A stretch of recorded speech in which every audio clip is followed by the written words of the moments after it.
আল্লাহ পাক কোরআন শরীফের মধ্যে ইরশাদ করেছেন, ইউরিদুনা লিইউতফিউ নূরাল্লাহি বিআফওয়াহিহিম ওয়াল্লাহু মুতিম্মু নূরিহি ওয়ালাউ কারিহাল কাফিরুন।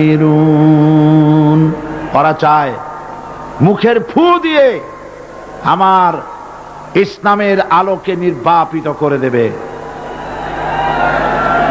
আমি বুঝতে পারছি মাইকে অসুবিধা হচ্ছে, ধৈর্য ধরুন, ধৈর্য ধরুন। মাইকের অপারেটর সংশ্লিষ্ট ব্যক্তিবর্গ ব্যবস্থা করবেন। আপনারা শুধু আল্লাহকে বলেন তিনি যেন দয়া করে মাইকের আওয়াজ সর্বত্র তার গোলামদের, বান্দা বান্দীদের শোনার জন্য সুযোগ করে দেন। ধৈর্য ধরতে হবে। তারপরেও বলে রাখি, কোন এলাকার মানুষ যদি শুনতে নাও পারেন, আল্লাহ না করুন শুনতে নাও পারেন, লক্ষ লক্ষ মানুষ শুনতেছে, তার ডিস্টার্ব করবেন না। অসংখ্য রেকর্ড হচ্ছে, tape recorder, audio video, CD VCD হচ্ছে, ঘরে বসে শুনতে পারবেন। যদি আজকে কেউ মাহরুম হন, আল্লাহ যেন কাউকে মাহরুম না করেন, বলেন আমিন। ডিস্টার্ব করবেন না, শুনলে ডিস্টার্ব করবেন। আল্লাহ পাক তৌফিক দান করুন ধৈর্য ধরা, বলি আমিন। মাইকের কাজে নিয়োজিত ব্যক্তিবর্গ, আপনারা ঘুরে ঘুরে কষ্ট করে খোঁজ খবর রাখেন কোথায় মাইক হাত উঁচু করে যেখানে মানুষ হাত নাড়ে, সেই সব এলাকায় কি হয়েছে চোখ রাখুন এবং ব্যবস্থা গ্রহণ করুন। তো আল্লাহ পাক বলছেন ওরা চায় মুখের ফু দিয়ে শুনতে পারবেন। থামেন, শুনতে পারবেন, অপেক্ষা করেন। আল্লাহ পাক বলছেন মুখের ফু দিয়ে ওরা আমার আলোকে নির্বাপিত করতে চায়, কিন্তু আমার আলোকে তারা নির্বাপিত করতে পারবে না। আমি আমার দ্বীনকে পূর্ণতা দান করব। জোরে বলেন আলহামদুলিল্লাহ। কবি বলছেন, সাথে জাকা রহা হ্যায় আজল সে তা ইমরোজ, সাথে জাকা রহা হ্যায় अज़ल से ता इमरोज, चरागे मुस्तफा भी से शरारे बुलाबिस। সেই আবহমান কাল থেকে শুরু করে মুহাম্মদ সাল্লাল্লাহু আলাইহি সাল্লামের চেরাগকে, ইসলামের আলোকে নিভিয়ে দেওয়ার জন্য আবু জাহেলের গোষ্ঠীরা চিরকাল চেষ্টা করেছে। আল্লাহ পাক তাদের এই বাতিলের সৃষ্ট টর্নেডো, গর্কি, জলোচ্ছ্বাস, ঘূর্ণিঝড়কে সবকিছু উপেক্ষা করে মুহাম্মদ সাল্লাল্লাহু আলাইহি সাল্লামের ইসলামের, আল্লাহর ইসলামের চেরাগকে, বাতিকে জ্বালিয়ে রেখেছেন। জ্বলছে, জ্বলবে, কিয়ামত পর্যন্ত কেউ নিভাতে পারবে না।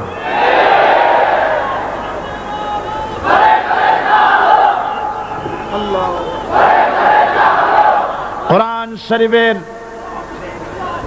শরীফের তাফসীর শুরু করার আগে প্রতিদিনের মতো সাংবাদিকদের জন্য কিছু কথা বলতে হয়, কারণ সময় মতো তারা খবর পৌঁছতে না পারলে, আপনারা এখানে লক্ষ লক্ষ আছেন মানুষ, কিন্তু সারা জাতি জানতে পারবে না এখানে কি হচ্ছে। এই জন্য আমি আজকের বক্তৃতায় কি সব কথা আনবো, তাফসীরের মাধ্যমে কি সব কথা আসবে, তার একটা সামারাইজ, তার সার সংক্ষেপ, অর্থাৎ নিউজের হেডলাইন যেমন বলা হয় সেরকম কিছু কথা 2-1 মিনিটে বলেই কোরআন শরীফের তাফসীর শুরু করব। বেমাশিয়াতিল্লাহ, বিইজনিল্লাহ, বেফাদলিল্লাহ। সেই কথাগুলি হচ্ছে, এই পৃথিবীতে নবী রাসূলগণের আগমন ঘটেছিল, উদ্দেশ্য ছিল এই আল্লাহর জমিনে আল্লাহর মানুষের উপরে আল্লাহর বিধান কায়েম করা। এটাই ছিল নবীদের আগমনের উদ্দেশ্য। আর শয়তানের আগমনের উদ্দেশ্য ছিল আল্লাহর বিধানের পরিবর্তে ধর্ম নিরপেক্ষ মতবাদ কায়েম করা। এজন্যে পৃথিবীর কোন নবী কোন রাসূল ধর্ম নিরপেক্ষ ছিলেন না, সবাই ছিলেন ধর্মের পক্ষে। রাসূলুল্লাহর অসংখ্য সাহাবীদের মধ্যে একজন সাহাবীও ধর্মের ব্যাপারে নিরপেক্ষ ছিলেন না। গোটা বিশ্বের সমস্ত মুহাদ্দিস, মুফাসসির এবং বড় বড় ওলামা, পীর বুজুর্গ, এমন একজন লোক পাওয়া যাবে না যিনি ধর্মনিরপেক্ষ মতবাদের অনুসারী ছিলেন। তাই ধর্মনিরপেক্ষ মতবাদের অনুসারী হওয়ার অর্থই হচ্ছে পবিত্র কোরআন হাদিসের সরাসরি অমান্য করা এবং আল্লাহ ও তার রাসূলের সাথে বিদ্রোহ ঘোষণা করার শামিল।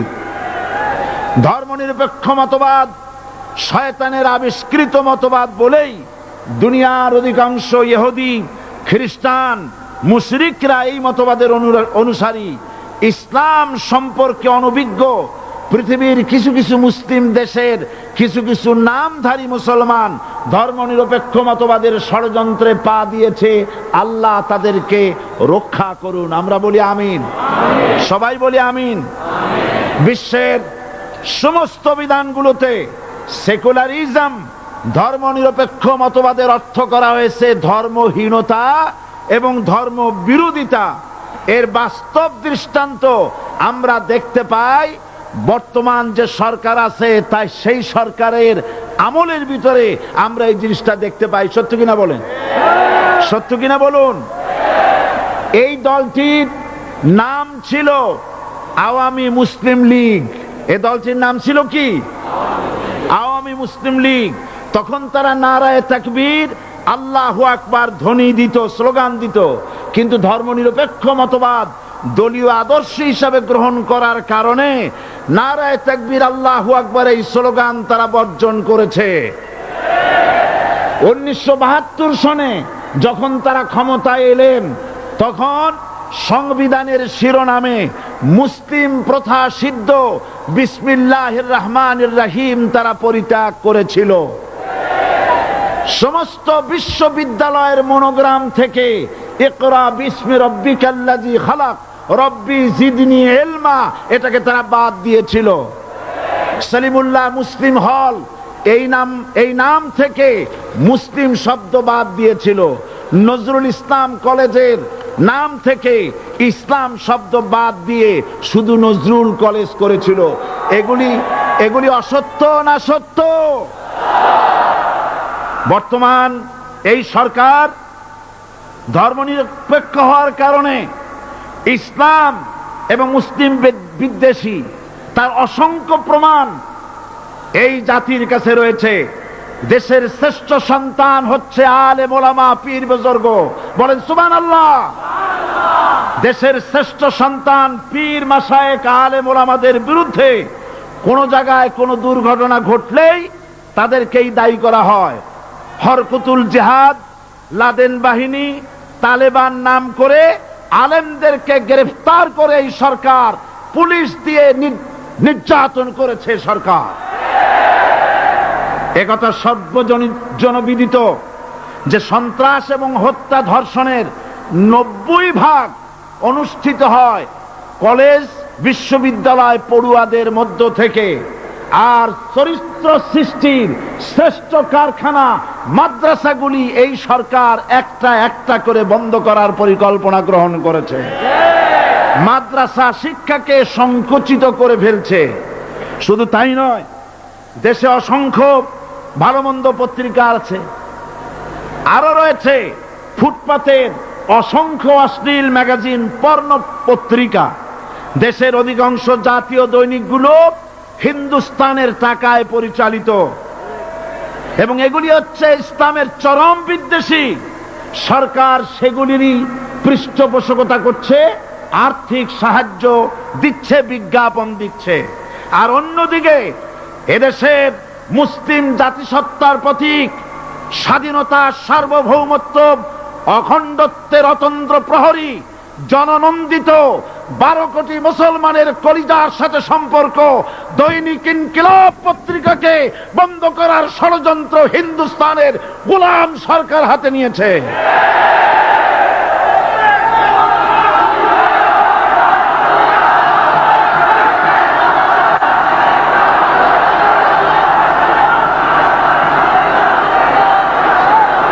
সরকার বস্তুনিষ্ঠ সাংবাদিকতায় ভয় পায়, ইসলামের পক্ষে কথা লিখলে ভয় পায়।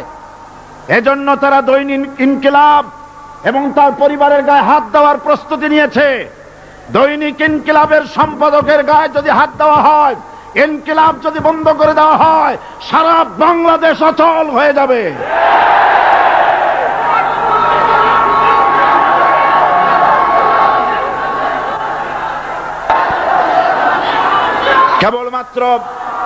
কেবলমাত্র ইসলামী রাষ্ট্র ব্যবস্থাই পারে হত্যা, ধর্ষণ, চুরি, ডাকাতি, জেনা, ব্যভিচার থেকে রক্ষা করে একটি সন্ত্রাসমুক্ত সমৃদ্ধ একটি বাংলাদেশ উপহার দিতে পারে কেবলমাত্র ইসলামী রাষ্ট্র ব্যবস্থা। সুতরাং অবস্থা দৃষ্টে মনে হয় এরা যদি আরেক আল্লাহ না করুন, বলেন আল্লাহ না করেন, আল্লাহ না করেন, আল্লাহ না করেন, এরা যদি আরেকটা বার ক্ষমতায় যেতে পারে, ৭২-এর সংবিধানকে পুনরুজ্জীবিত করে ধর্মনিরপেক্ষ মতবাদ কায়েম করবে, সেজন্যে আজ গোটা তাওহীদবাদী মুসলমানদেরকে জানতে হবে ধর্মনিরপেক্ষ মতবাদ একটি কুফরি মতবাদ। ওলামারা আমাকে সাক্ষী দেন, ধর্মনিরপেক্ষ মতবাদ কুফরি মতবাদ কিনা। এই কুফরি মতবাদকে বাংলাদেশের মাটিতে যাতে কার্যকরী করতে না পারে তার জন্য গোটা তাওহীদি জনতা রুখে দাঁড়ান। আল্লাহ পাক সে তৌফিক গোটা জাতিকে দান করুন বলি আমিন। এবার আসুন কোরআনে কারীমের যে কথাগুলি আমরা আলোচনা করতে চাই, আপনাদের সামনে সূরা বাকারার 255 নম্বর আয়াত আমি তেলাওয়াত করে গত 2 দিন আলোচনা করেছি। আজকে আসেন সেই যেখান থেকে শেষ করেছিলাম সেখান থেকে আলোচনা শুরু করে যাক। সবাই আমার সাথে পড়েন, আউযু বিল্লাহি শাইতানির রাজিম, বিসমিল্লাহির রাহমানির রাহিম।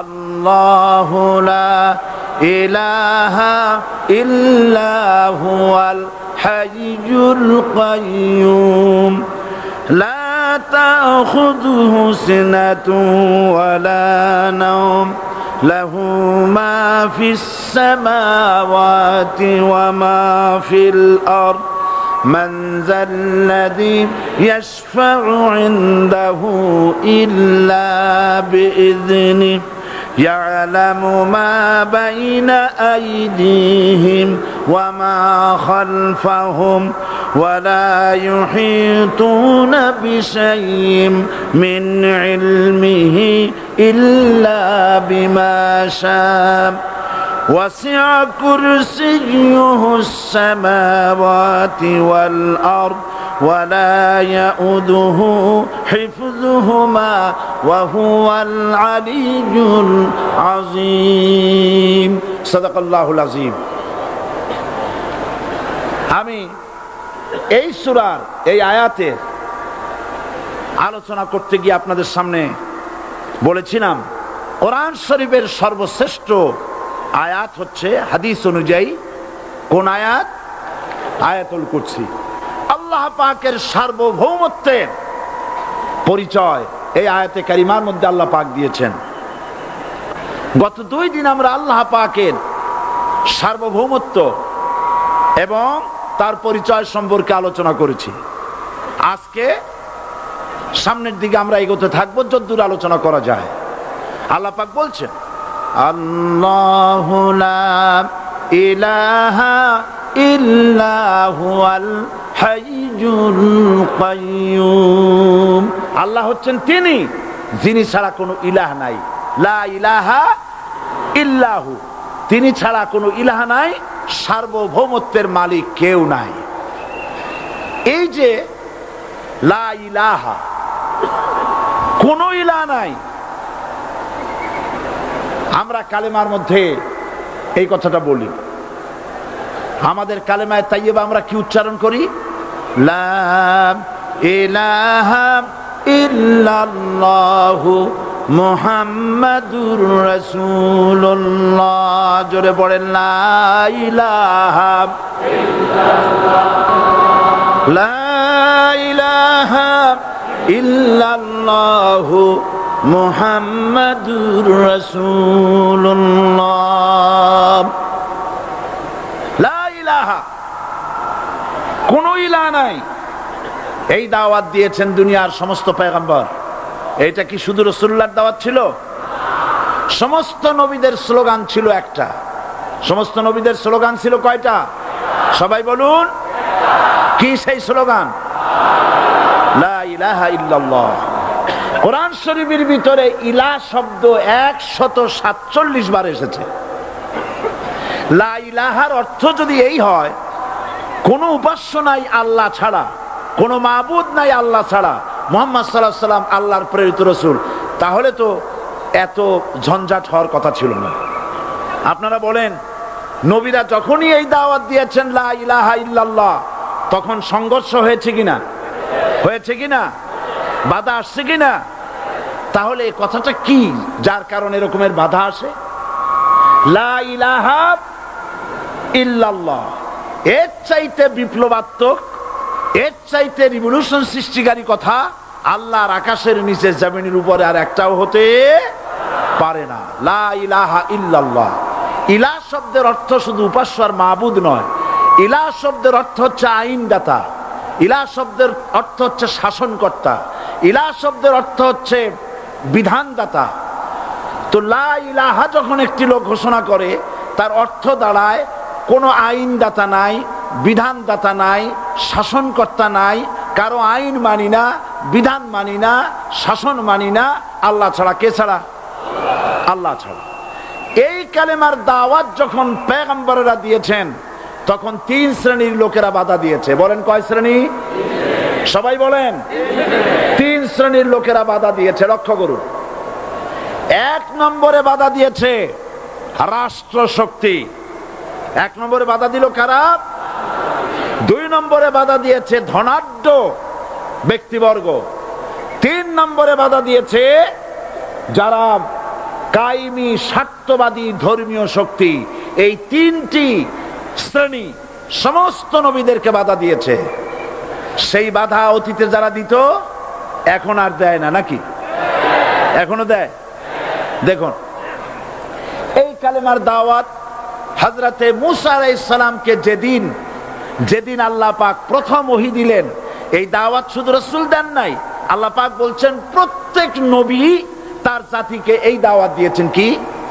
আল্লাহ রাব্বুল আলামিন বলেন, সকল নবী তার কওমকেই বলে দাওয়াত দিয়েছেন, ইয়া কওমি ইবুদুল্লাহা মা লাকুম মিন ইলাহিন গায়রু। হে সম্প্রদায়, আল্লাহ ছাড়া কোনো ইলাহ নাই, তার ইবাদত করো, তারই দাসত্ব করো, তার গোলামি করো। আল্লাহ পাক মূসা আলাইহিস সালামকে যখন নবুয়াত দিলেন, প্রথম যে ওহী এলো, প্রথম ওহীটাই ছিল ইন্নানি আনাল্লাহ লা ইলাহা ইল্লা আনা ফা'বুদনি ওয়া আকিমিস সালাতা লিযিকরি। নিশ্চয়ই আমি আল্লাহ, আমি ছাড়া কোনো ইলাহ নাই, আইনদাতা নাই, বিধানদাতা নাই। সুতরাং আমার দাসত্ব করো এবং আমার শরণার্থে নামাজকে প্রতিষ্ঠা করো। মূসা আলাইহিস সালামকে আল্লাহ পাক ওহী দিয়ে তাকে পাঠালেন। কোথায় পাঠালেন? আল্লাহ পাক বলেন, ইযহাব ইলা ফিরআউনা ইন্নাহু তাগা। গোটা কওম নাফরমান, আল্লাহর আইন কেউ মানছে না। গোটা কওমের কাছে না পাঠাইয়া আল্লাহ পাক সর্বপ্রথম মূসা আলাইহিস সালামকে দাওয়াত নিয়ে কার কাছে পাঠালেন? ফেরাউনের কাছে। কারণ ফেরাউন হচ্ছে রাষ্ট্রশাসক। ফেরাউন কি? রাষ্ট্রশাসক। টিলা, নিচের পানি পাহাড়ের উপরে যায় না, উপরের পানি না নিচের থেকে উপরে যায়? উপরে পানি নিচে আসে। সুতরাং দেশ যারা চালায়, এই লোকগুলি যদি ভালো হয়, গোটা দেশ ভালো হয়। আর সমস্ত মানুষটা যদি, রাষ্ট্র যিনি পরিচালনা করেন, এই লোকগুলি যদি খারাপ হয় গোটা দেশ খারাপ হতে বাধ্য। এই জন্য আল্লাহ পাক বলছেন সর্বপ্রথম তুমি ফেরাউনের কাছে যাও এবং এই কালেমার দাওয়াত দাও। হযরত মূসা আলাইহিস সালাম ফেরাউনের কাছে গেলেন আর দাওয়াত দিলেন, ফেরাউন পড়ে নাও লা ইলাহা ইল্লাল্লাহ। একটি কথা আপনাদের মনে রাখতে হবে, দুনিয়ার কোন ফেরাউন, কোন নমরুদ, কোন সাদ্দাত, কোন হামান কেউ বলে নাই যে আমি আল্লাহ, আমি রাজ্জাক, আমি খালেক, আমি পৃথিবীর সৃষ্টি করেছি। কথা কেউ বলেছে? কেউ বলে নাই। কি বলেছে তারা? ফেরাউন বলেছে মা আলিমতু লাকুম মিন ইলাহিন গায়রি, আমি তো জানি না আমি ছাড়া আরো কোন ইলাহ আছে, এ কথা আমার জানা নাই, সুতরাং আমি হচ্ছি ইলাহ আর তুমি বলছো লা ইলাহা। তার মানে হচ্ছে ওই সময় পয়গম্বরেরা, আল্লাহর নবীর সাহাবীরা তারা জানতেন যে আমরা কিসের দাওয়াত দেই, আর যারা শুনতো তারাও বুঝতো কিসের দাওয়াত শুনতেছি। আজ আমার দেশে একই কালেমার দাওয়াত দেওয়া হয় কিন্তু মানুষেরা বুঝতে পারে না কি শুনতেছি। ভাষা জানার ব্যাপারে, বোঝার ব্যাপারে হলো আসল বিষয়। এটা বুঝাতে গিয়ে আমি মাঝে মধ্যে একটা দৃষ্টান্ত দেই এভাবে। একজনের একটা রেশনের দোকান ছিল, সেই দোকানে তার একটা ময়না পাখি ছিল, আর ময়না পাখিকে কথা শেখানো যায় সেটা তো আপনারা জানেন। জি, ময়নাকে শিখায়েছে যে লাইন করুন, এক এক করে আসুন। ময়নাই কথা শিখেছে। সকালবেলায় যখন রেশনের দোকানে ভিড় পড়ে গেছে তখন ওই পাখি খাঁচার মধ্যে বসে বলছে লাইন করুন, এক এক করে আসুন। একদিন খাঁচার দরজা খোলা পেয়ে পাখি উড়ে গিয়ে গাছের ডালে বসেছে। আশেপাশে যত পাখি ছিল তারা চিন্তা করলো এই রকমের পাখি তো কখনো দেখি নেই। ময়না তো দেখতে কাকের মতো না, শালিকের মতো না, দেখতে একটা ভিন্ন রকম। ওরা এসে চতুর্দিক থেকে এই নবান্ত, এই যে নতুন এসেছে, ওরে ঠোকরানো শুরু করেছে চতুর্দিক থেকে। ঠোকরানি খেয়ে ময়না বলতেছে লাইন করুন, এক এক করে আসুন। এখন ময়না তো বোঝে না যে কি বলতেছি, আর যে পাখিরা ঠোকরাচ্ছে তারাও তো বোঝে না যে কি শুনতেছি। ময়না যদি বুঝতো যে আমি কি বলি, সবাই মিলে ঠোকরায়, তাই জান বাঁচে না। লাইন করে ঠোকরাইলে তো কলজে যাবে, সব ঠোঁটে রোডে চলে আসে, বোঝে নাই। আমাদের অবস্থা তাই হয়েছে। এই যে আপনারা এখানে দাঁড়াইছেন কেন? যারা যেখানে দাঁড়ায় বসা মানুষেরা অনুরোধ করে বসায় দেন। এত বড় বিশাল মাহফিলে আপনি দাঁড়ায়া কোন মানুষকে কষ্ট দিবেন না, জায়েজ নাই। মুসলমানদেরকে কষ্ট দেওয়া কবিরা গুনাহ। বুঝতে পেরেছেন? যে যেখানে দাঁড়িয়েছে আপনারা বসা মানুষেরা তাদেরকে বসায় দেন। এত বড় বিশাল মাহফিলে আপনি দাঁড়ায়া কোন মানুষকে কষ্ট দিবেন না, জায়েজ নাই। মুসলমানদেরকে কষ্ট দেওয়া কবিরা গুনাহ। বুঝতে পেরেছেন? যে যেখানে দাঁড়িয়েছে আপনারা বসা মানুষেরা তাদেরকে বসায় দেন। সুতরাং এই কালেমার দাওয়াত যখন হযরতে মূসা আলাইহিস সালাম দিলেন, ফেরাউন বলল আমি তো জানি না যে আমি ছাড়া আরো কোন ইলাহ আছে, আইনদাতা তো আমি, তুমি নতুন কোথা থেকে আইনদাতা নিয়ে আসছো? ফেরাউন বলছে দেখো, আমারে বাদ দিয়া যদি অন্য কাউকে ইলাহ বলে তুমি মানো আর সেই শিক্ষা যদি যে জাতিকে দাও, তাহলে আমি তোমাকে ধরে লাআজআলান্নাকা মিনাল মাসজুনিন, আমি তোমাকে কারারুদ্ধ করব, আমি তোমাকে জেলখানায় ঢুকিয়ে দেব। রাষ্ট্রশক্তি প্রথম বাধা দিল কারা? বলেন সবাই। সেই বাধা কি ওখানে শেষ হয়েছে না এখনো আছে? আছে কিনা জোরে বলেন। আমি তোমাকে জেলখানায় ঢুকাবো। হযরত মূসা আলাইহিস সালাম বলেন ফেরাউন রে, জেলের ভয় আমি করি না, আমার কি জেলের ভয় দেখায়া লাভ নাই। আমি আল্লাহ পাকের পয়গম্বর হযরত মূসা আলাইহিস সালাম। ফেরাউনের দলবল আছে, লোক লস্কর আছে, তার অস্ত্রের অভাব নাই। আল্লাহ রাব্বুল আলামিন মূসা আলাইহিস সালামের কাছে একটা অস্ত্র দিয়া দিলেন। দিছিলেন কিনা? দিছিলেন কিনা? আল্লাহ পাক হযরত মূসা কি বলেছেন, ওয়া মা তিলকা বিয়ামিনিকা ইয়া মূসা। মূসা রে, তোমার হাতে ওটা কি? মূসা আলাইহিস সালাম বললেন, এটা লাঠি। আল্লাহ পাক বললেন, ফেলে দাও লাঠি। লাঠি ফালায় দিলেন, কি হয়ে গেল? হিয়া হাইয়াতুন তাসআ, লাঠি হয়ে গেল। এখন লাঠি পড়ে সাপ হয়ে গেল। সাপ দেখে নবী হোক, ওলি হোক, সাহাবী হোক আর আলেম হোক, সাপ দেখলে ভয় করে না মানুষের? মূসা আলাইহিস সালাম ভয় পাইছে। আল্লাহ রাব্বুল আলামিন হযরত মূসাকে শোনায় দিলেন, খুযহা ওয়া লা তাখাফ সানুঈদুহা সিরাতাহাল উলা।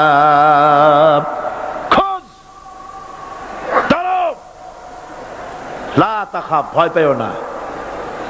আল্লাহ বলছেন ধরো, ভয় পেও না। ধরার সঙ্গে সঙ্গে স্বাভাবিক অবস্থায় ফিরে আসবে, আবার লাঠি হয়ে যাবে। এখন আল্লাহ বলছেন ধরো। মূসা আলাইহিস সালাম কি ভয় পাওয়া উচিত হবে? উচিত হবে? মূসা আলাইহিস সালাম কি ভয় পাইছিলেন? কারণ হচ্ছে এই দুশমনের শক্তিটা খুব বড়ই দেখা যায়, মনে হয় যেন অনেক বড়, কি জানি কি। আল্লাহ পাক বলছেন, ইন্না কাইদাশ শায়তানে কানা দাঈফা। শয়তানের চক্রান্ত যতই তুমি মনে করো অনেক ষড়যন্ত্রের জাল বিস্তার হয়ে আছে, আল্লাহ কয় কিছুই না, দাঈফা, অত্যন্ত দুর্বল। আল্লাহ পাক বললেন ধরো। মূসা আলাইহিস সালাম সাপ ধরলেন, সঙ্গে সঙ্গে লাঠি হয়ে গেল। ফিরআউন বরদাস্ত করলো না, রাষ্ট্রশক্তির পক্ষ থেকে আক্রমণ শুরু হলো। অপরাধ কি? মূসা আলাইহিস সালামের অপরাধ কি? কি অপরাধ? মাশাআল্লাহ, বুঝতে পেরেছেন। অপরাধ হচ্ছে তিনি বলেছেন লা ইলাহা, জোরে বলেন লা ইলাহা ইল্লাল্লাহ। এই কালেমাকে আজ আমরা ভিক্ষার বুলি বানাইছি। এটা হলো সার্বভৌমত্বের বুলি, এটা হচ্ছে আল্লাহ পাকের সার্বভৌমত্বের কথা।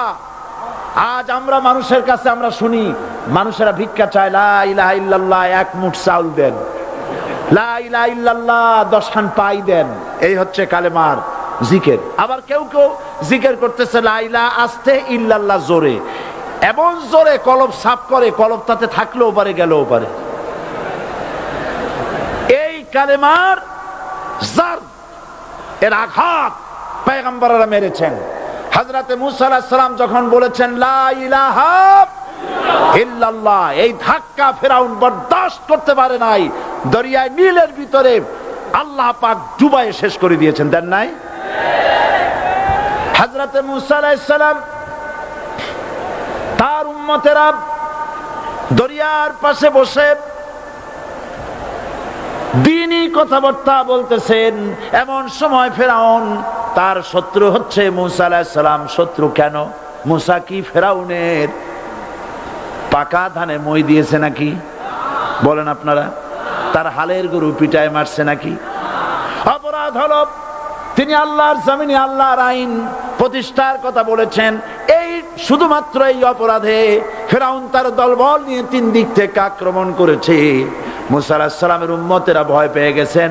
তারা বলছেন ইন্না লামুদরাকুন, আমরা পাকড়াও হয়ে গেছি। 3 দিকে সাড়াশি আক্রমণ, 3 দিকে শত্রু, একদিকে দরিয়া, পালাবার রাস্তা আছে? হযরত মূসা আলাইহিস সালাম ভয় পেয়ে গেলেন, সারেন্ডার করলেন না। হযরত মূসা আলাইহিস সালাম বললেন কাল্লা, কখনো নয়, ভয় পাওয়ার কোনো কারণ নাই। রব্বি সায়াহদিন, অবশ্যই আমার রব আমার জন্য রাস্তা করে দিবেন। ভয় পাইও না, আমার রব রাস্তা করে দিবেন। আল্লাহ রাব্বুল আলামিন হযরত মূসা আলাইহিস সালামকে অর্ডার করলেন, হাতের লাঠি দিয়া দরিয়ার উপরে আঘাত করো। হযরত মূসা আলাইহিস সালাম দরিয়ার উপর আঘাত করলেন। রাস্তা ছিল দরকার একটার, এক বাড়িতে আল্লাহর হুকুমে লাঠি দিয়ে একটি আঘাত করার সঙ্গে সঙ্গে হযরত মূসার তার সঙ্গী সাথী দরিয়া পার হওয়ার জন্য দরিয়ার মধ্যে দিয়ে আল্লাহ 12টা রাস্তা পয়দা করে দিলেন। সে আল্লাহ আছে না নাই? এত আসতে বলেন কেন?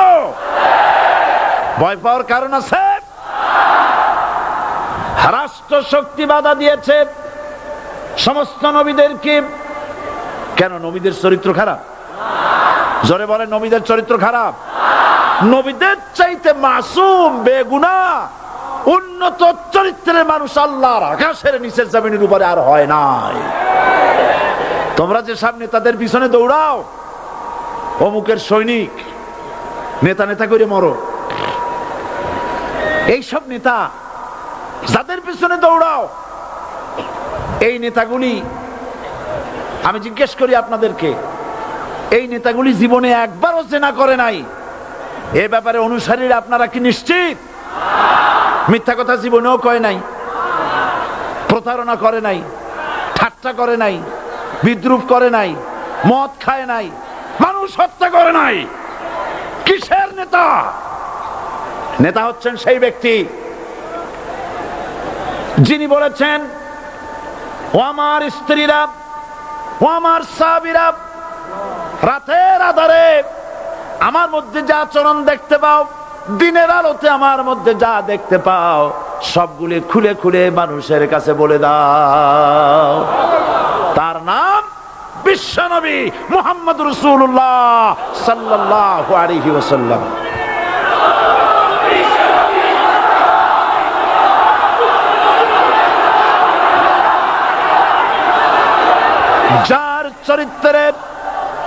যার চরিত্রের সার্টিফিকেট আল্লাহ রাব্বুল আলামিন নিজে দিচ্ছেন, ওয়া ইন্নাকা লাআলা খুলুকিন আযীম।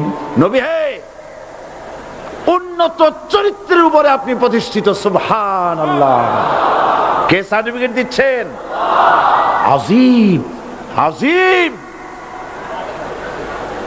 আরবিতে চওড়াকে বলা হয় আরিদ, গভীরতাকে বলা হয় আমিক। কত প্রশস্ত, যা মাপার কোনো ফিতা নাই, কত গভীর, যা মাপার কোনো যন্ত্র নাই, এইটাকে আরবিতে বলা হয় আজিম। সুবহানাল্লাহ বলতে ইচ্ছে করে না? ও নবী, তোমার চরিত্র এমন যা মাপার মতো যন্ত্র পৃথিবীতে নাই। এই সার্টিফিকেট দিলেন কে? সমস্ত নবীরাই চরিত্রবান, নবীরা মাসুম বেগুনাহ। সুবহানাল্লাহ ওয়া বিহামদিহি। সেই নবীরা মার খান নাই? খেয়েছেন কিনা বলেন? কারা মেরেছে? রাষ্ট্র শক্তি। কারা মেরেছে? কারণ নবীরা বলেছেন লা ইলাহা ইল্লাল্লাহ। পড়েন সবাই, লা ইলাহা ইল্লাল্লাহ। আপনিও যদি নবীদের মতো, সাহাবীদের মতো বুঝা এই কলেমার দাওয়াত দেন, বাধা আসবেই। বোঝাবুঝির ব্যাপার, বুঝতেই সারলো। কত মাহফিল হয় বাংলাদেশে, হয় না? কোনো বাধা নাই, ঠিক কিনা? কত পূজা হয়, পার্বণ হয়, গান হয়, থিয়েটার হয়, গুণাগার বিবির গান হয়, কত কিছু হয়। কোনো বাধা আছে? তাফসীরের মাহফিলে বাধা। কারণ ওরা বুঝতে পেরেছে এ তাফসীরের মাহফিলে গাজীর গীত হয় না, এ তাফসীরের মাহফিলে আল্লাহর সার্বভৌমত্ব কায়েমের আন্দোলন চলে।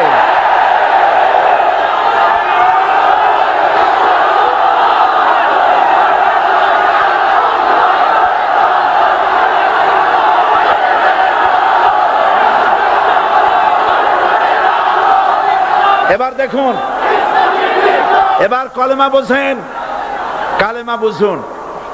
বঙ্গভবনের সামনে দাঁড়ায়া, গণভবনের সামনে দাঁড়িয়ে আপনি যদি কালেমার জিকির করতে থাকেন, লা ইলাহা ইল্লাল্লাহ, লা ইলাহা ইল্লাল্লাহ, লা ইলাহা ইল্লাল্লাহ, লা ইলাহা ইল্লাল্লাহ, 2-1 ঘন্টা, 2-4 ঘন্টা, দেখবেন অফিসাররা এসে বলবে, না জানি কোন খাজা বাবা আসছে, আসেন আসেন, নিয়ে খাইতে দেবে, হাদিয়া দেবে। যেহেতু যিনি পড়তেছেন উনি বোঝেন না কি বলতেছেন, আর যারা দাওয়াত দিয়ে নিয়ে গেল ওরা টের পায় নাই যে কি কি শুনে দাওয়াত দিতেছে। কিন্তু আপনি যদি বঙ্গভবন, গণভবন, সেক্রেটারিয়েট আর পার্লামেন্ট এর ভিতরে ঢুকে যদি বলেন কোন মানুষের তৈরি করা আইন মানি না, কোন সরকারের সার্বভৌমত্ব স্বীকার করি না, কারো বিধান মানি না, কারো তৈরি করা আইনের সামনে মাথা নত করি না, আল্লাহ ছাড়া কারো বিধান মানি না, হাদিয়া আসবে, খাইতে দেবে, পকেটে টাকা দেবে, খাওয়াবে এক জায়গায় নিয়ে, কোন জায়গায়? লাল দালানে। বোঝাবুঝি কথা। পয়গম্বরেরা দাওয়াত দিয়েছেন আয়াতুল কুরসি ফরজ নামাজ পড়িয়া, দেখছি অনেকেই জামার বুতাম টুতাম খুলিয়া তারপরে জোরে একটা ফু দেন। অসুবিধা নাই, ফু আপনি দেন, কিন্তু কি পড়ে ফু দিচ্ছেন আপনি কি বুঝছেন কিছু? সুবহানাল্লাহ। বুঝলি কি এই চেহারা হয়? এতগুলো মানুষ লাগে নাকি বিপ্লব করতে, কালেমার রস কায়েম করতে? 313 জন মুসলমান যথেষ্ট পৃথিবীতে।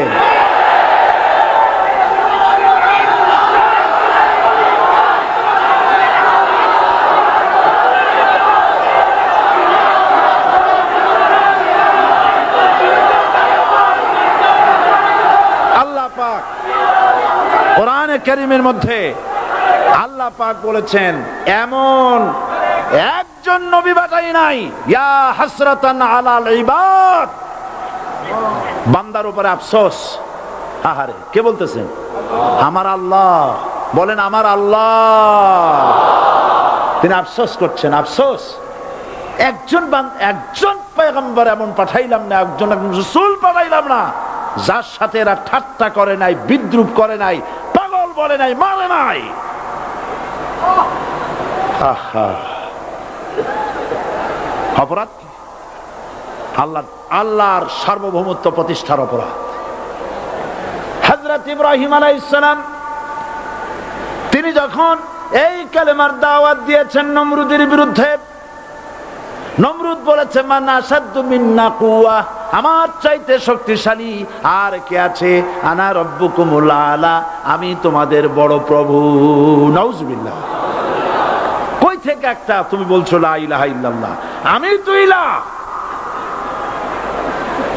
হযরত ইব্রাহিম আলাইহিস সালামকে কালেমার দাওয়াত পেশ করার অপরাধে অগ্নিকুণ্ডের ভিতরে ফালাবার ব্যবস্থা হয়ে গেছে। আল্লাহ পাক সব ঘটনা কোরআনে বলে দিয়েছেন কিনা বলেন? কেন বললেন এই সমস্ত কথা? এই জন্য বলেছেন ফেরাউন মরে যাবে, নমরুদ মরে যাবে, কিন্তু তাদের প্রেতাত্মারা যুগে যুগে তারা বেঁচে থাকবে। আগুনের ভিতরে ফালাবার ব্যবস্থা হয়েছে। আল্লাহ পাক বলে দিয়েছেন আমার রাস্তায় যদি চেষ্টা করো, জিহাদ করো, আমার সাহায্য তোমরা পাবে। ওয়া কানা হাক্কান আলাইনা নাসরুল মুমিনিন, মুমিনদেরকে সাহায্য করা আমি আল্লাহর জন্য ওয়াজিব। সুবহানাল্লাহ বলবেন না? আলহামদুলিল্লাহ বলবেন না? আমার জন্য ওয়াজিব মুমিনদেরকে সাহায্য করা। ইব্রাহিম আলাইহিস সালামকে আগুনে ফালানো হচ্ছে। হযরত জিবরাইল বলেন ইব্রাহিম তোমাকে আগুনের ভিতরে ফালানো হতেছে, আমার কাছে সাহায্য চাও, আমি তোমারে বাঁচায় দেব। হযরত ইব্রাহিম আলাইহিস সালাম তিনি বললেন জিবরাইল আমার পরীক্ষা চলতেছে, আমাকে ডিস্টার্ব করো না, আমি তোমার কাছে সাহায্য কেন চাইব? আমি তো এমন কোন অন্ধ আল্লাহর ইবাদত করি না যিনি তার বান্দার দুঃখ দুর্দশা নিজের চোখে না দেখেন। পরীক্ষা পাস করছে না? পাস করছেন কিনা? হযরত ইব্রাহিম বলেন শোনো জিবরাইল, আমি যদি আগুনের ভিতরে পড়ে যাই আর আগুনে পুড়ে যদি ভস্ম হয়ে যায়, আমার আল্লাহ যদি এতে খুশি হন, তাহলে আমি আমার রব্বুল আলামিনকে খুশি করার জন্য এভাবে 1000 বার পড়তে আমি রাজি আছি। ইব্রাহিম আলাইহিস সালাম আগুনের ভিতরে পড়ে গেলেন। আল্লাহ রাব্বুল আলামিন আগুনের প্রতি নোটিশ করে দিলেন ইয়া নারু কুনি বারদাও ওয়া সালামান আলা ইব্রাহিম, আগুন আমার ইব্রাহিমের জন্য শান্তিদায়ক ঠান্ডা হয়ে যা। ইব্রাহিম আলাইহিস সালাম জ্বলছেন? পুড়ে গেছেন? নমরুদ তার প্রাসাদের ছাদে বসে ইব্রাহিম আলাইহিস সালামের পোড়া দৃশ্য দেখে আনন্দ করবে, আগুনের দিকে তাকায় দেখে ইব্রাহিম আরামে বসে আছেন। পোড়া তো দূরের কথা, জামাও পরে নাই। ও ডাক দিয়া বলে, রে আগুন, গোটা জাতি নিয়ে তোর পূজা করলাম, আমার দুশমন কেন জ্বালাইতে পারিস না? তোর জ্বালানো শক্তি কি নষ্ট হয়ে গেছে নাকি? আগুনের ভিতর থেকে আওয়াজ বেরিয়ে এলো, নমরুদ, আমার ভিতরে দাহ্য শক্তি, জ্বালানো শক্তি আছে কি নাই যদি প্রমাণ করতে চাও, টেস্ট করতে চাও, তুই নিজে আয়, তোরে সুদ্ধা তাম দুনিয়া জ্বালাই দিতে পারি, ইব্রাহিমের এক গাছা পশম জ্বালাইতে পারি না। বিশ্বকবি আল্লামা ইকবাল কি সুন্দর করে বলেছেন, আজ ভি হো জু ইব্রাহিম কা ইমা पैदा आग कर सकती है एक अंदाजे गुलिस्तां पैदा।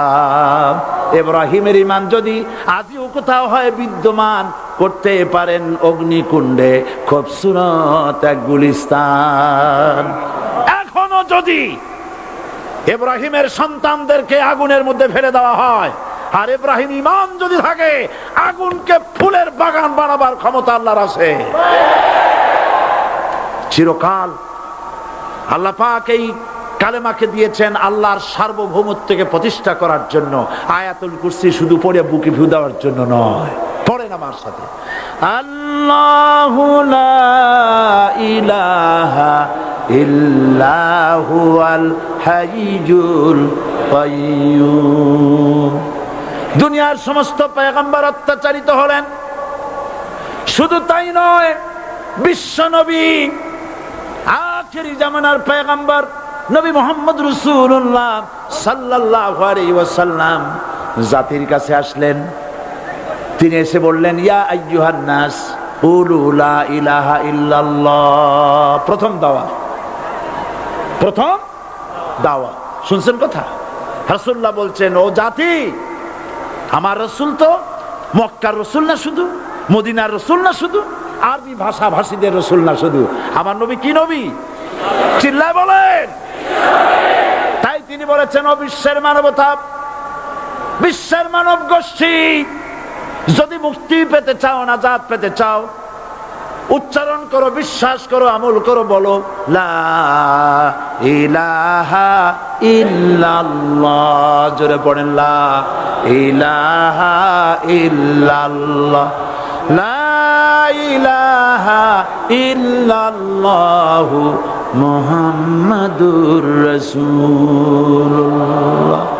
আবু জাহেল বুঝছিল কলেমার অর্থ? কথা বলেন না কেন?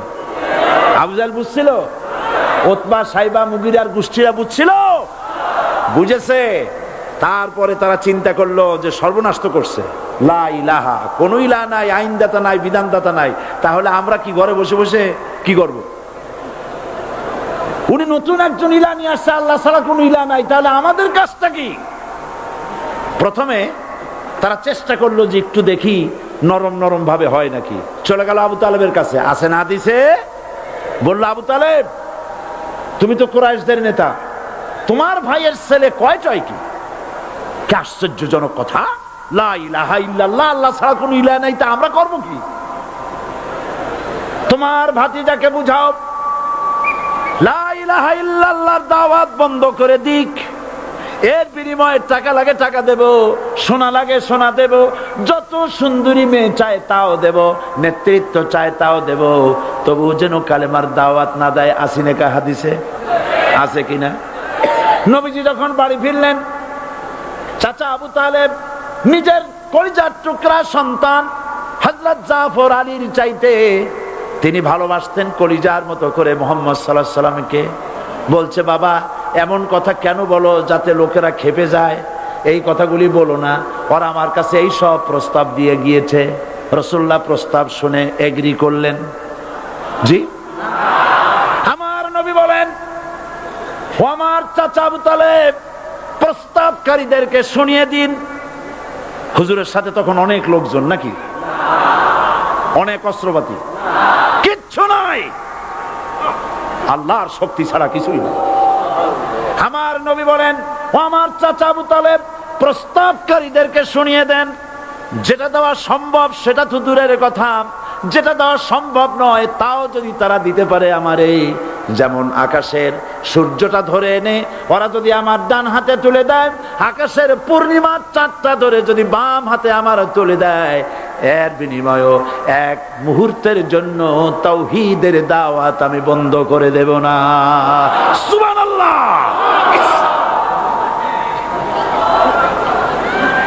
রাসূল করিম সাল্লাল্লাহু আলাইহি ওয়াসাল্লাম তাদের এই প্রস্তাবকে যখন গ্রহণ করলো না, কাফেরেরা বুঝলো, আমি আগেই বলেছি 3 শ্রেণীর লোক বাধা দিয়েছে। কয় শ্রেণী?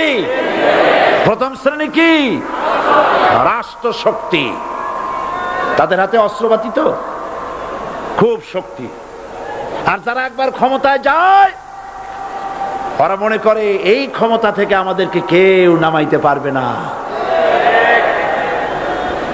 বিংশ শতকের শ্রেষ্ঠ মুজাদ্দিদ আল্লামা সৈয়দ আবু দাদা মওদুদী রাহমাতুল্লাহ আলাইহি তিনি এক জায়গায় লিখেছেন, স্বৈরাচারীরা তার পতনের সমস্ত ছিদ্র বন্ধ করে, কিন্তু একটা ছিদ্র বন্ধ করতে পারে না, মনের ভুলে সে ছিদ্রটা থেকেই যায়, যেই ছিদ্র দিয়ে আসলে তার পতনটা হবে। ক্ষমতায় গিয়ে মনে করে চিরকাল ক্ষমতায় থাকবো। ভারতের প্রধানমন্ত্রী পণ্ডিত জওয়াহরলাল নেহেরু রাঁচি পাগলাগারদে গিয়েছেন, মেন্টাল হসপিটাল। পাগলেরা নেহেরুকে দেখে আশ্চর্য হয়ে গেছে, এত সুন্দর মানুষ, মাথায় কিস্তি টুপি, গায়ে শেরওয়ানি, মুসলমানি ড্রেসই আলাদা, যদিও তিনি হিন্দু ছিলেন, পরেছেন মুসলমানি ড্রেস। শেরওয়ানি কাদের পোশাক? কাদের পোশাক? হাতে ছড়ি নিয়ে হাঁটা, স্টাইল করে, সুন্দর পাজামা, সুন্দর টুপি, সুন্দর সাজসজ্জা করে, মুসলমানদের ড্রেস। এই ড্রেস পরে তিনি গিয়েছেন, সবসময় যে ড্রেস তিনি পরতেন।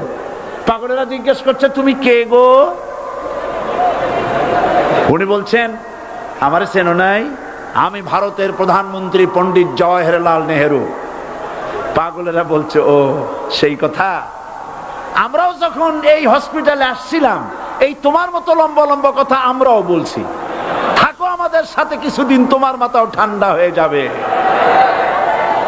ক্ষমতায় যারা থাকে, ক্ষমতার মোহে চতুর্দিকে অন্ধকার দেখে, মনে করে আমার পতন আর হবে না।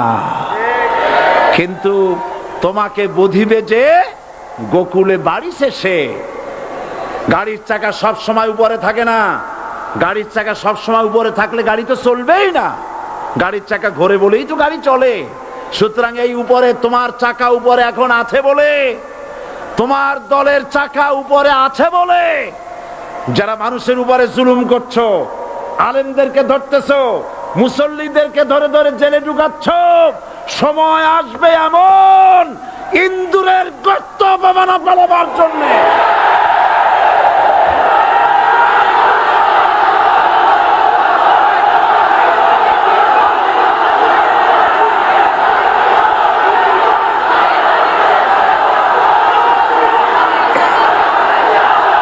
আবু জাহেলের গোষ্ঠী মনে করেছে সোজা আঙ্গুলে ঘি যখন উঠলো না, আঙ্গুল বাঁকা করতে হবে। শুরু হয়ে গেল অত্যাচার, শুরু হয়েছে না? হযরত সুমাইয়া রাদিয়াল্লাহু তাআলা আনহা কি নির্মম ভাবে, নিষ্ঠুর ভাবে তাকে শহীদ করা হলো। খাব্বাব, হুবাইব, হযরত খাব্বাব রাদিয়াল্লাহু তাআলা আনহুকে দেখে হযরত ওমর একদিন বলছিলেন, খাব্বাব তোমার পিঠে এত গর্ত কেন? এত গর্তওয়ালা পিঠ আর এত চিকুন কোমর আমি তো জীবনেও দেখিনি। হযরত খাব্বাব বলেছেন, ওমর জানো না, ইসলাম কবুল করার অপরাধে, কালেমা পড়ার অপরাধে কাফির বেঈমানেরা আমাকে মারধর করেছে। যখন আমি তাদের মারে কালেমা ছাড়ি নাই, তখন আগুন জ্বালায়া আগুনের আংটার উপরে, আংটা আগুনের উপরে আমাকে চিৎ করে শোয়ায়া, আমি যেন নড়াচড়া করতে না পারি সেজন্য আমার বুকের উপরে পাথর চাপা দিয়া রেখেছে। আগুনে গোশত পুড়ে পুড়ে আগুন ভিতরে ঢুকেছে, গায়ের রক্ত আর চর্বি গলে গলে পড়ে আগুনগুলো নিবেছে। ওই পিঠে যে গর্ত হয়েছে আজও পর্যন্ত সেই গর্ত মিটে যায় নাই। হযরত খাব্বাব রাদিয়াল্লাহু তাআলা আনহু বলছেন, বুখারী শরীফে হাদিসে ভাবে এসেছে, ওয়ান খাব্বাব বিনুল আরিত রাদিয়াল্লাহু তাআলা আনহু আন্নাহু ক্বাল শাকাউনা ইলা রাসূলিল্লাহ সাল্লাল্লাহু আলাইহি ওয়াসাল্লাম ওয়া হুয়া মুতাওয়াসসাদুন বুরদাতুন লাহু ফি জিল্লিল কাবা। আমি গেলাম রাসূলুল্লাহর কাছে, যে দেখি হুজুর বাইতুল্লাহ শরীফের ছায়ায় আরাম ফরমাচ্ছেন। আমি কাছে গিয়া বললাম, আলা তাস্তানসিরু লানা আলা তাদউ লানা ইয়া রাসূলুল্লাহ, হে রাসূল আপনি কি আমাদের জন্য দোয়া করবেন না? আপনি কি আমাদের জন্য আল্লাহর কাছে সাহায্য প্রার্থনা করবেন না? মার খেয়ে খেয়ে তো শেষ হয়ে গেলাম। শুনতেছেন আপনারা? আল্লাহর নবী উঠে বসলেন, বললেন, খাব্বাব শোনো, তোমাদের আগে যারা এই পৃথিবীতে এসেছিলেন দ্বীনের দাওয়াত দেওয়ার জন্য, সমকালীন রাষ্ট্র শক্তি তাদেরকে ধরতো, ফায়ুখাজুর রাজুলু ফায়ুহফারু লাহু ফিল আরদ, তার জন্য তারে ধরে নিয়ে মাটির মধ্যে গর্ত করত, ফায়ুজআলু ফিহা, এরপরে সেই গর্তের ভিতরে তাকে কোমর পর্যন্ত গেড়ে দিত। সুম্মা ইউতা বিল মানশার, এরপরে করাত আনা হতো, ফায়ুদাউ আলা রাসিহি, এরপরে করাতটা মাথার উপরে রাখা হতো, ফায়ুজআলু নিসফাইন, এরপরে করাত দিয়া চিরে চিরে জীবিত মানুষটাকে দ্বিখণ্ডিত করে ফেলে দিত। মা ইয়াসুদ্দুহু যালিকা আন দীনি, এত কষ্ট দেওয়ার পরেও, এত জুলুম করার পরেও দ্বীনের দায়ীদেরকে এক চুল পরিমাণ আল্লাহর রাস্তা থেকে তারা সরাই দিতে পারে নাই।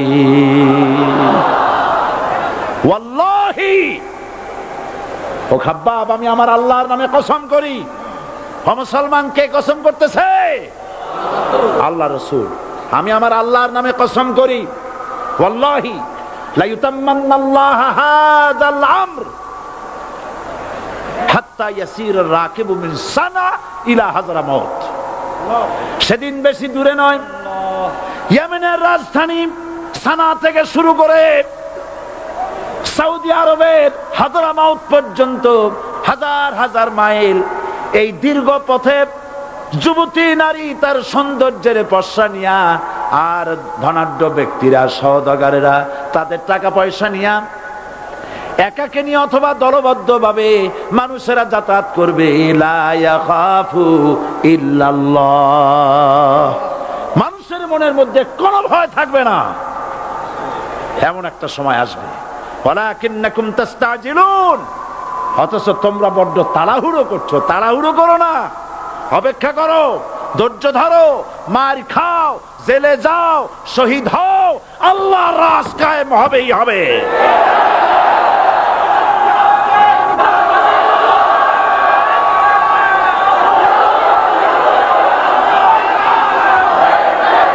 বিল্ডিং থেকে শিক্ষা গ্রহণ করুন।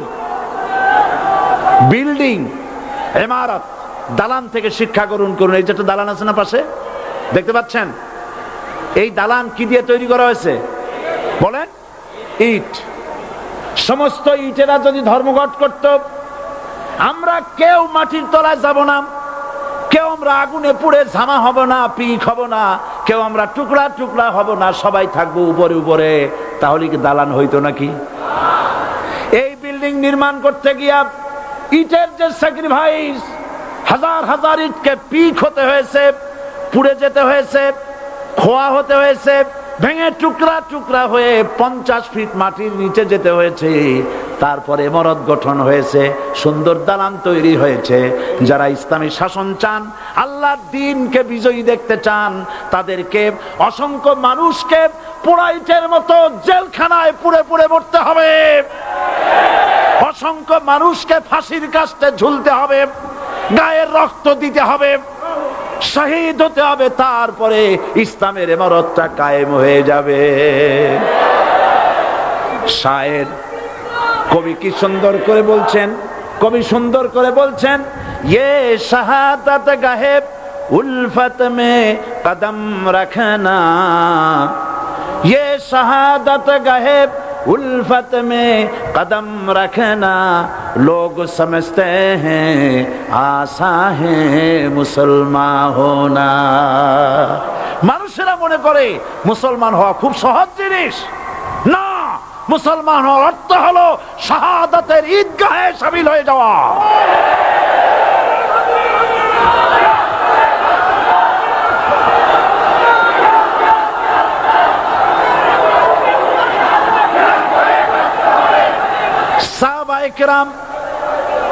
সাহাবায়ে কেরাম মার খেলেন, এবার স্বয়ং আল্লাহর নবীর গায়ে হাত তুলল। আবু জাহেল এসে হুজুরকে মারলেন, গলায় চাদর দিয়া এমন জোরে টান মেরেছে রাসূলুল্লাহ পড়ে গিয়েছেন। হাদিসে এসেছে হুজুরের চোখ মোবারক ঠিকরে পড়ে যেতেছে, চেহারা মোবারক লাল হয়ে গিয়েছে, জমিনের উপরে আছাড় মেরে ফেলেছে। রাসূলের এই অবস্থা দেখে হযরতে হামজা তখনও কাফের ছিলেন, শিকার থেকে এসে তিনি এই দৃশ্য দেখলেন, দাসীর মুখে শুনলেন, ছুটে চলে গেলেন আবু জাহেলের বাড়িতে। যায় বলে, আবু জাহেল রে, তুই মুহাম্মদ সাল্লাল্লাহু আলাইহি ওয়াসাল্লাম মেরেছিস, বল কেন মারলি?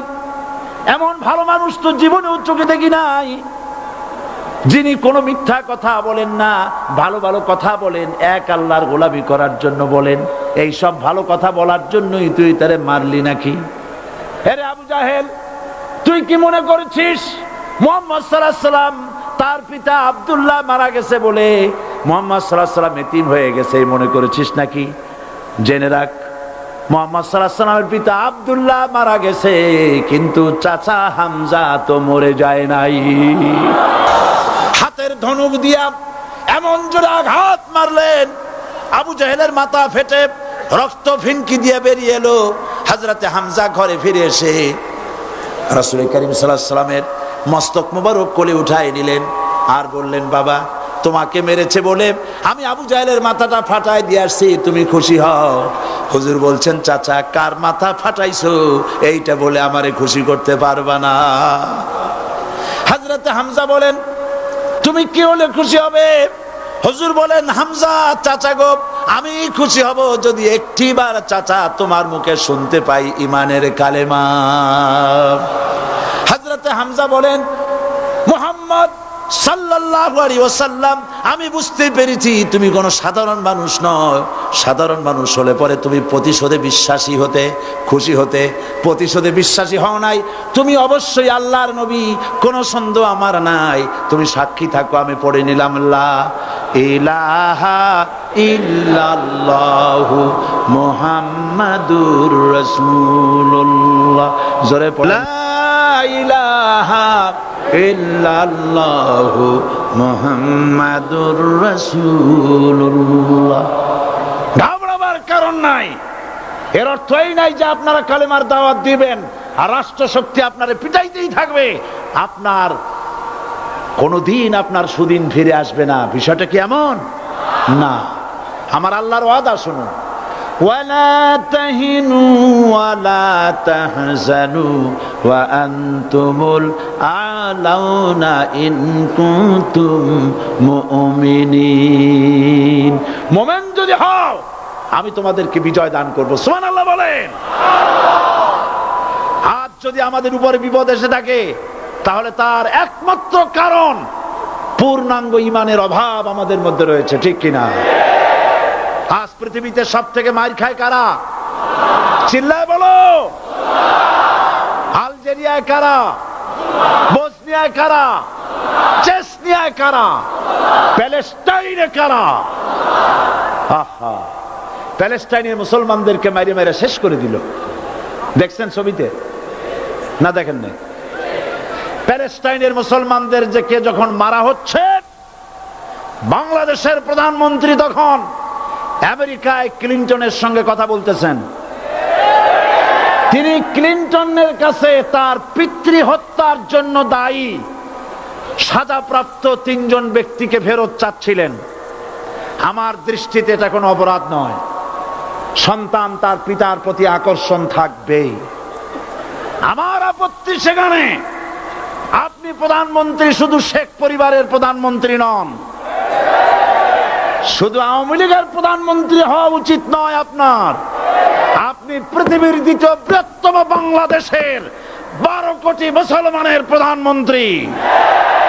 পিতৃ হত্যার আসামি ফেরত চাইলেন, কিন্তু বিল ক্লিনটনের আশ্রয় প্রশ্রয় লালিত পৃথিবীর অসভ্য জাতি সন্ত্রাসী ইহুদিরা প্যালেস্টাইনের মুসলমানদেরকে পাখির মতো গুলি করে হত্যা করছে। আপনি কেন এর জবাব চাইলেন না?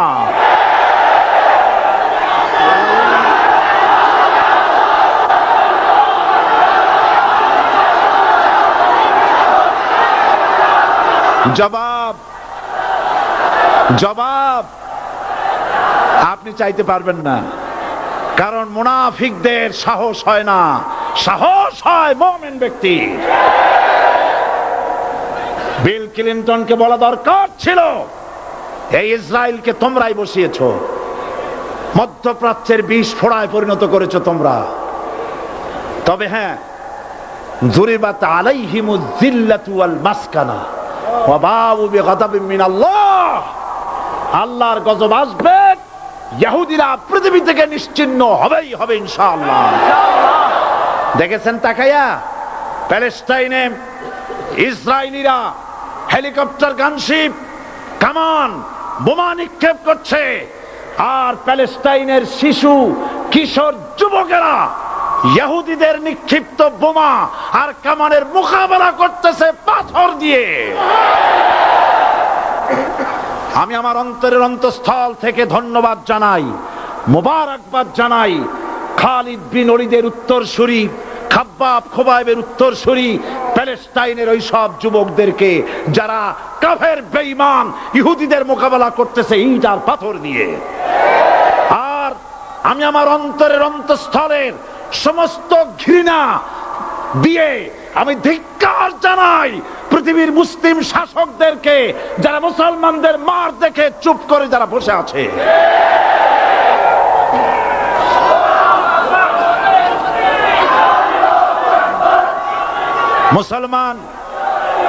মুসলমান যদি মুসলমানের মতো হয়, 10 জন যথেষ্ট। কয়জন যথেষ্ট? কোথায় আছে কথা? আল্লাহ পাক কোরআন শরীফের মধ্যে বলেছেন,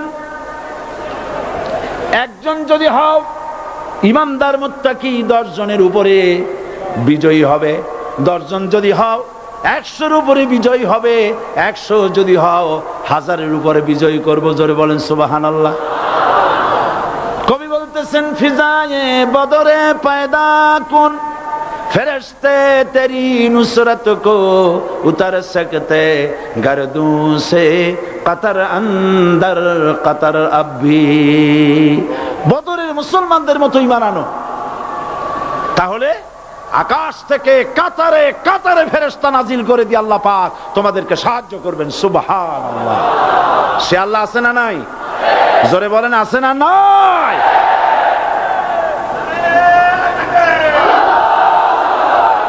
সেই আল্লাহ রাব্বুল আলামিন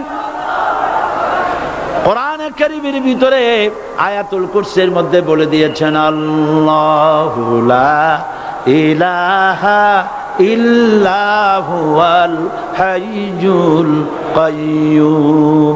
প্রাণ খুলে সবাই পড়েন, বসা মানুষ, দাঁড়ানো মানুষ। আল্লাহু লা ইলাহা ইল্লা হুয়াল হাইয়ুল কাইয়্যুম।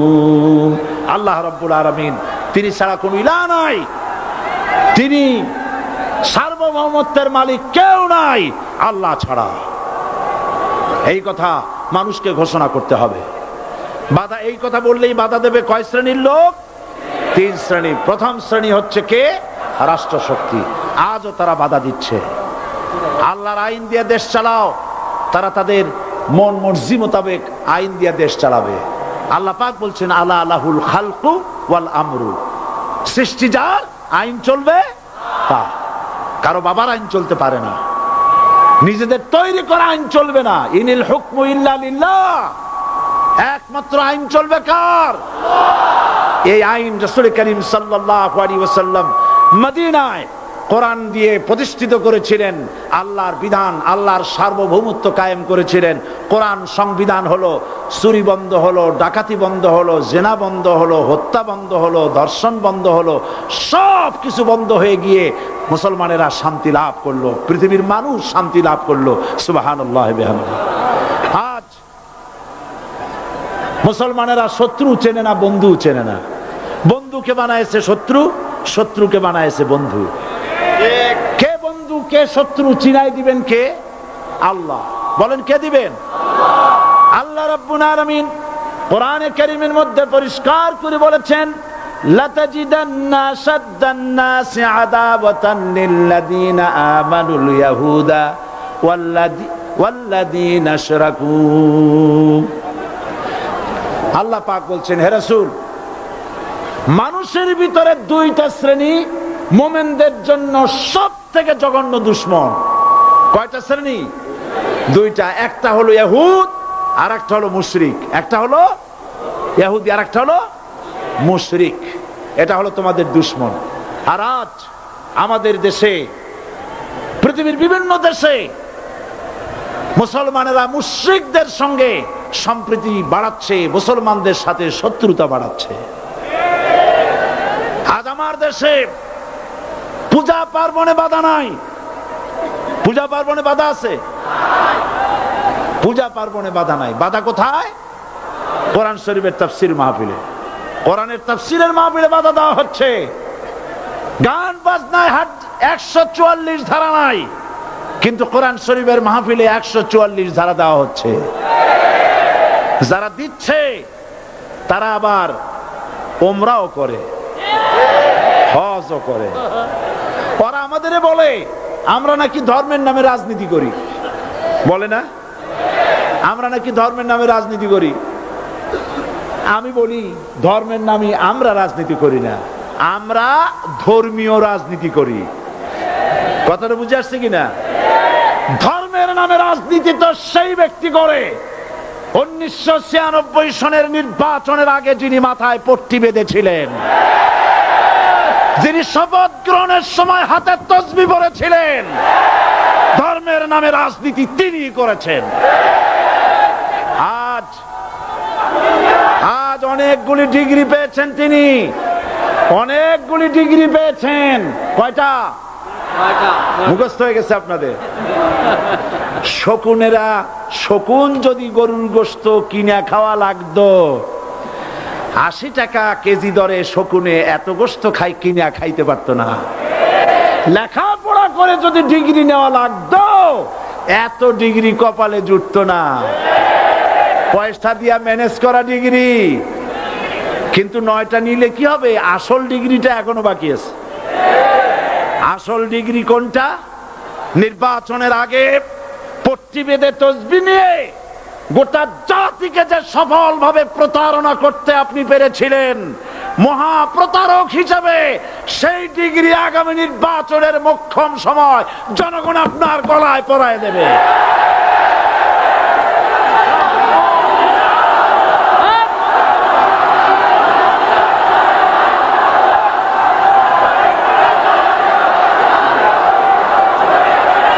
সুতরাং ধর্মের নামে রাজনীতি নয়, আমরা ধর্মীয় রাজনীতি করি। আমরা এই কোরআনের রাজনীতি করি। এই কোরআন নিয়ে বাঁচতে চাই, এই কোরআন নিয়ে মরতে চাই। এই কোরআন থেকে আমাদেরকে বিচ্ছিন্ন করতে চায় কাফের, বেঈমান, মুশরিকেরা। ও আমার জাতি, কোরআন থেকে যারা বিচ্ছিন্ন করতে চায়, তোমরা কি তাদের বিরুদ্ধে জিহাদের জন্য প্রস্তুত থাকবে?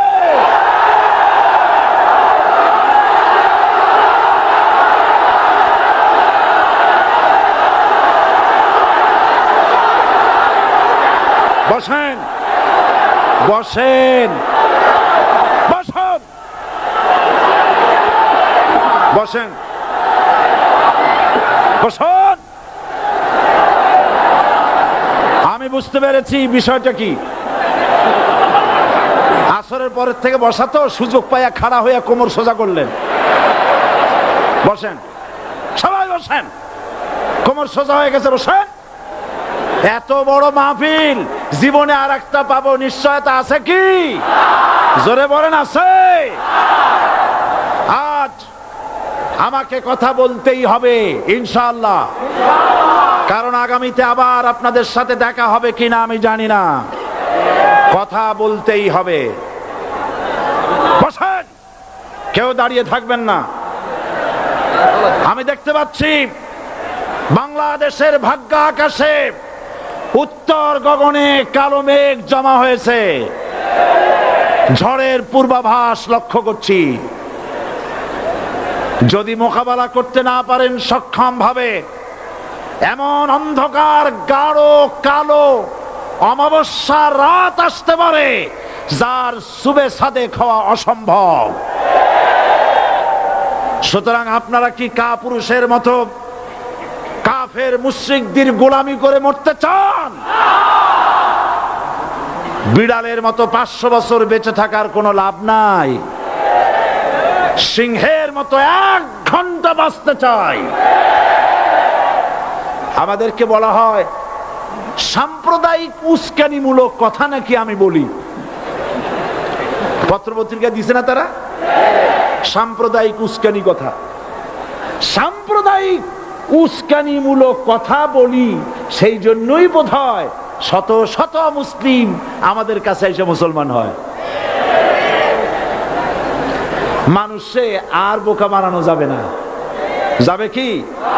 আর বোকা বানানো যাবে? তারপর বলছে কি, এরপরে বলছে আমাকে বলছে রাজাকার। শুনে রাখো চট্টগ্রামের লক্ষ লক্ষ জনতা, পার্লামেন্টে যখন আমাকে এই কথা বলা হয়েছিল, আমার পার্লামেন্টের কলিগ জাফরুল্লাহ চৌধুরী সাহেব বসে আছেন এখানে, হ্যাঁ জাফরুল ইসলাম চৌধুরী বসে আছেন পাশে, প্রধানমন্ত্রী সুদ্ধা, অন্তত 3 শতাধিক পার্লামেন্টের সম্মানিত সদস্যরা সেদিন বসা। 1997 সনের বাজেট বক্তৃতা যখন আমি করতেছিলাম, ডক্টর কুদরতে খোদা, নাম রাখছে কুদরতে খোদা, আসলে গজবে খোদা। এই লোকটি নাস্তিক, ইসলামের চূড়ান্ত দুশমন। তার প্রণীত শিক্ষা ব্যবস্থার যখন সমালোচনা করছিলাম, ট্রেজারি বেঞ্চ থেকে আমাকে বলা হলো রাজাকার। আমি আমার সমস্ত শক্তি একত্রিত করে বলেছিলাম শুধুমাত্র হিন্দুস্তানের রাজাকারেরাই আমাকে রাজাকার বলতে পারে। আমি বলেছিলাম 1973 সন পর্যন্ত আমি বাংলাদেশের কোন রাজনৈতিক দলের নেতা এবং কর্মী ছিলাম না। আমি রাজাকার নই। আমাকে রাজাকার বলে যদি তাকেও প্রমাণ করতে না পারে 10 কোটি টাকার মানহানি মামলা দায়ের করব। আমার এই বক্তব্য সারা দুনিয়া শুনেছে। পার্লামেন্টে আমার এই বক্তব্য রেকর্ড হয়ে আছে। সেদিন 3 শতাধিক পার্লামেন্ট মেম্বারের কেউ আমার চ্যালেঞ্জ গ্রহণ করেন নাই। যে কোনো ব্যক্তি পার্লামেন্টে গিয়ে আমার বক্তৃতা দেখে আসতে পারেন। এরপরে 1997 সনের 7ই অক্টোবর দৈনিক জনকণ্ঠ পত্রিকা যখন আমার বিরুদ্ধে লিখলো, সেই পত্রিকায় সাইদির ওপেন চ্যালেঞ্জ 8ম পাতা, 1997 7ই অক্টোবর, এত বড় 2 কলামে হেডিং। সেখানে আমি বলেছি বাংলাদেশের সকল সাংবাদিক, গোয়েন্দা বিভাগ, বাংলাদেশের সকল বুদ্ধিজীবীকে আমি আমার পিরোজপুরে আমন্ত্রণ করছি। আমার উপস্থিতিতে যদি কেউ প্রমাণ করতে পারে বাংলাদেশের স্বাধীনতা যুদ্ধের বিরুদ্ধে আমার কোনো ভূমিকা ছিল, সজ্ঞানে স্বেচ্ছায় জাতীয় সংসদের সদস্য পদ থেকে পদত্যাগ করব। 3 বছর পার হয়ে গেছে, আজ পর্যন্ত কেউ এই চ্যালেঞ্জের মোকাবেলা করে নাই। সুতরাং আমাকে যারা রাজাকার বলবে তারা পিতৃ পরিচয়হীন অবৈধ সন্তান। 1971 সনের, শোনো মুসলমানেরা, 1971 সনের কোন কাদা সাইদির গায়ে লাগে নাই। আমাকে রাজাকার বলে জনগণ থেকে বিচ্ছিন্ন করবা, জনগণ থেকে আমারে বিচ্ছিন্ন করা যাবে না। কারণ এই জনগণ আমার জন্য আসে না, এই জনগণ আসে আল্লাহর কোরআনের জন্য।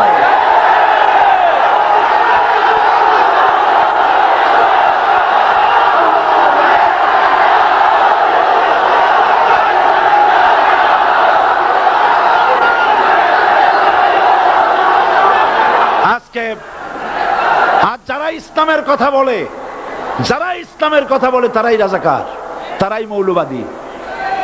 মৌলবাদী বললে আমরা অসন্তুষ্ট হই না, কারণ মৌলবাদী শব্দটা আসছে মূল থেকে। মৌল শব্দ এসেছে মূল থেকে। মূলবাদী তার মানে যারা মূলে আছে। মূল হলো কোরআন, মূল হলো হাদিস, মূল হলেন আল্লাহ, মূল হলেন আল্লাহ রসুল। আমরা আছি মূলে। এখন বলেন তো মূলের শক্তি বেশি না আগার শক্তি বেশি? আমাদের যারা মৌলবাদী বলে ওরা হলো আগাবাদী। মূলে আছে কত কোটি? 12 কোটি। মূলে আছে কত কোটি? আর আমাদের যারা মৌলবাদী বলে ওই থাকো গাছের আগায়, আমরা মূলে। লাভালাভি বেশি করবা না, 12 কোটিতে গাছের গোড়া আসতে নানা দেবে, মামু বাড়ি দিল্লি গিয়ে পড়বা, বাংলার জমিনে জায়গা হবে না। এ কথা বিশ্বাস করো। বাংলাদেশের মুসলমানদের শরীরে এক বিন্দু রক্ত থাকতে শয়তানের তৈরি করা ধর্মনিরপেক্ষ মতবাদ বাংলার জমিনে কায়েম হতে দেওয়া হবে না, হবে না।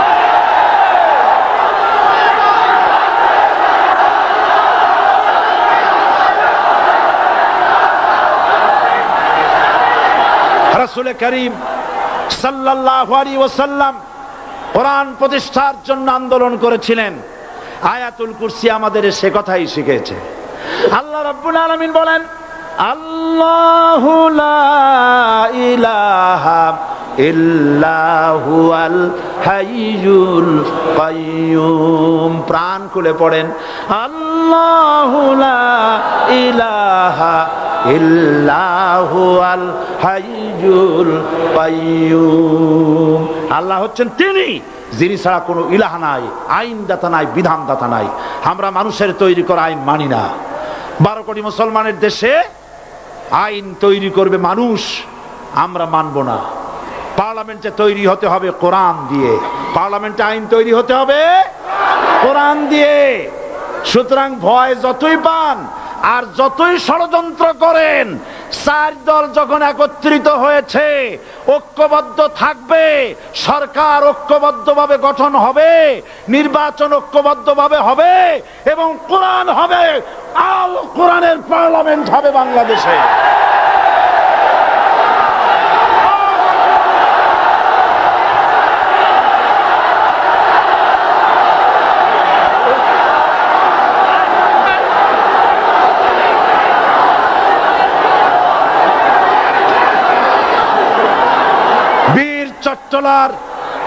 বীর চট্টলার মুসলমানেরা, বীর চট্টলার মুসলমানেরা স্বাধীনতার ঘোষণা এই চট্টগ্রাম থেকে স্বাধীনতার মহান ঘোষক প্রেসিডেন্ট জিয়াউর রহমান সাহেব দিয়েছিলেন।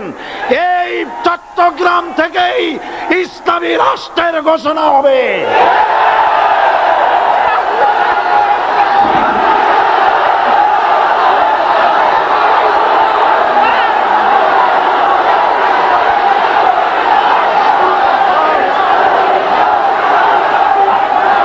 আশাবাদী আপনারা অবশ্যই তা পারবেন। আমি 100% বিশ্বাস করি ইনশাআল্লাহ। কারণ যে ষড়যন্ত্রের মোকাবেলা করে স্থানীয় রাজনৈতিক দলের নেতৃবৃন্দ কোরআনের মাহফিল সিনায় এনেছেন, আমি প্রথম দিনেই বলেছি চট্টগ্রাম তাফসিরুল কোরআন মাহফিল কোন রাজনৈতিক দলের প্রতিনিধিত্ব করে না। এটা কোন জামাত শিবিরের একক সম্পদ নয়, এটা চট্টগ্রামের মুসলমানদের কলিজার টুকরা তাফসিরের মাহফিল। সুতরাং এই মাহফিল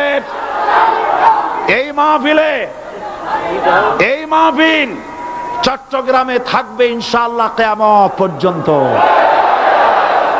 144 ধারা 288 হয়ে গেছে, ষড়যন্ত্র পায় পায় চলে গেছে।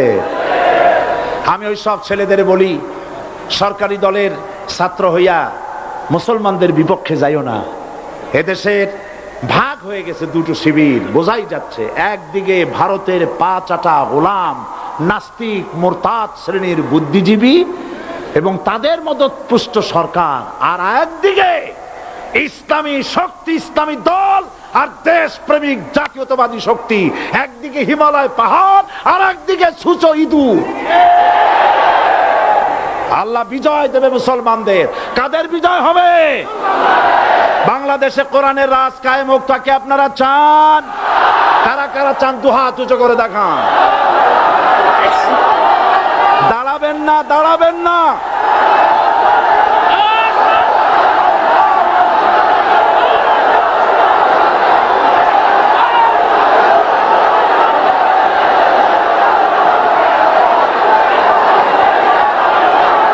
বসুন, বসুন, আবার বসেন, বসুন। জোরে সোরে জিকির করেন লা ইলাহা, আরো জোরে লা ইলাহা, লা ইলাহা,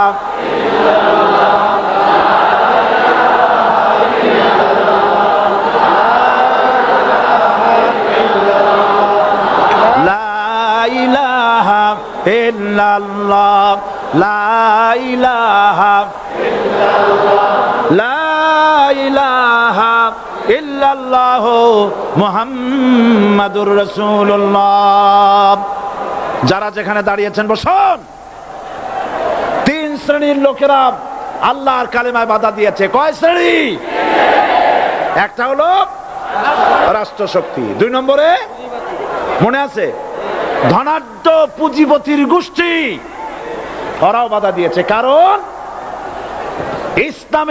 ইসলামকে বলা হয় পুঁজিবাদের আশ্রয়স্থল। নাউজুবিল্লাহ। সর্বপ্রথম ইসলাম কবুল করেছে কারা? ধনীরা না গরিবরা? কারা? গরিবেরা। সুতরাং ধনাঢ্য ব্যক্তিরা মনে করলো যে আমাদের তো সর্বনাশ হয়ে যাবে, আমরা দাস দাসী ধরে রাখতে পারবো না, আমরা মানুষকে শোষণ করতে পারবো না, যে নতুন কলেমার দাওয়াত আসছে।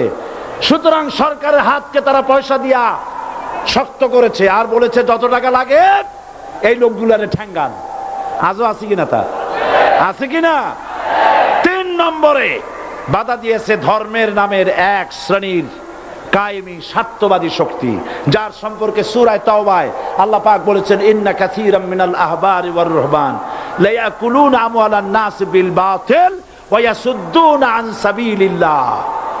ইহুদি আহলে কিতাবদের মধ্যে এক শ্রেণীর বুজুর্গ ধরনের লোক, দরবেশ জাতীয় লোক, যারা নাকি মানুষের সম্পদকে বাতিল পন্থায় ভক্ষণ করে, ওয়ায়াসুদ্দুনা আন সাবিলিল্লাহ, এবং আল্লাহর রাস্তায় চলার জন্য মানুষকে বাধা প্রদান করে।